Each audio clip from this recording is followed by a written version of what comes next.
अना परस्त हूँ टूट जाऊंगी,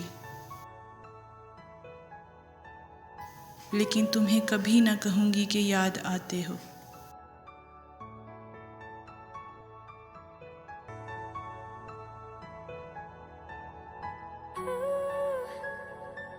ख्वाब आंखों में छोड़कर आधे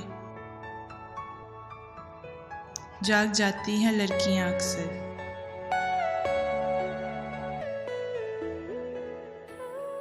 चंद लम्हों की अना में हार जाते हैं वो रिश्ते जिन्हें बनाने में जिंदगी लगती है।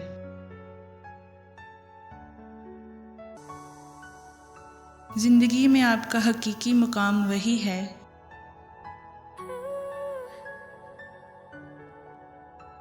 जिसका इजहार लोग आपकी गैर मौजूदगी में करते हैं।